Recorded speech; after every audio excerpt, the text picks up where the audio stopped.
হয়েছে। তো আমরা এখানে আমাদের এই দেওয়ালে যে আবু সাঈদের যে চিত্রটা আমরা আঁকছি, আমরা যদি ওকে না ভুলে যাই, আমরা যাতে ফরিদপুরবাসী ওর অবদানটাকে না ভুলে যাই, ওর এটার মাধ্যমে আমরা আমাদের সব ভাই বোনকে স্মরণ করতে চাচ্ছি এবং ওর অবদানটা যাতে আমরা না ভুলে যাই, যে সে কীভাবে আমাদের জন্য লড়াই করছে, আমাদের হয়ে লড়াই করছে, যাতে আমরা সবসময় তাকে স্মরণ রাখতে পারি। এমন না যে তার এই অবদানটা এই 2-1 দিনের জন্য, সে মানে আমাদেরকে পুরা লাইফ টাইমের জন্য একটা মানে আদর্শ হয়ে আসছে সে আমাদের জন্য।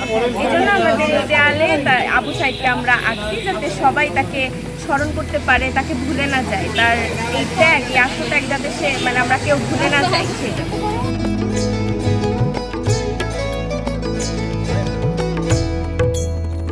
আমরা হচ্ছে বিগত 2 দিন ধরে আমরা ফরিদপুরের সাধারণ শিক্ষার্থীরা এবং আমরা হচ্ছে শহরকে সাজানোর ট্রাই করছি, আমরা রাষ্ট্রকে সংস্কার করার ট্রাই করছি, আমাদের দেশকে আরও একটি ভালো জায়গা বানানোর ট্রাই করছি।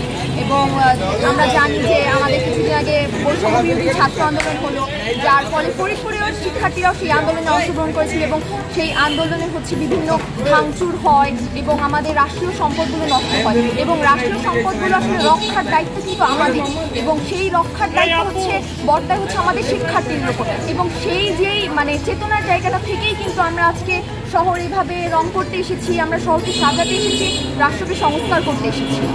এবং হচ্ছে বিভিন্ন পোস্টার ছিল, বিভিন্ন জায়গায় বিভিন্ন ময়লা ছিল এবং বিভিন্ন ময়লা স্তূপ ছিল, যেগুলো আসলে রাস্তার পাশে থাকা উচিত না, আমরা সেগুলোকে সরাচ্ছি। তারপর যেহেতু বর্তমানে ট্রাফিক পুলিশের কাজটি করছে শিক্ষার্থীরা, তারা বিভিন্নভাবে হচ্ছে রাস্তায় গাড়ি ঘোড়া যেন জ্যাম না বাঁধে, রাস্তায় গাড়ি ঘোড়া যেন ঠিকভাবে চলাচল করে, সেজন্য তারা বিভিন্ন হচ্ছে পদক্ষেপ গ্রহণ করছে এবং তারা ট্রাফিক পুলিশিংয়ের কাজটাও করছে। এবং আমাদের জনগণ যারা, তারাও হচ্ছে আমাদের অনেক সাহায্য করছে, তারা আমাদের খাবার দিচ্ছে, পানি দিচ্ছে, এভাবে দিয়ে তারা নিজেদের জায়গা থেকে সবাই এগিয়ে আসছে এবং শিক্ষার্থীদের সাহায্য করছে। এবং আমি মনে করি যে আমরা যদি সবাইভাবে একসাথে এগিয়ে আসি, তাহলে দেশটা হচ্ছে আমাদের বাংলাদেশ অনেক দূর এগিয়ে যাবে এবং দেশটা আরও অনেক সুন্দর হবে আমাদের, এবং বিশ্বের কাছে আমরা আমাদের দেশটাকে আরও ভালোভাবে তুলে ধরতে পারব।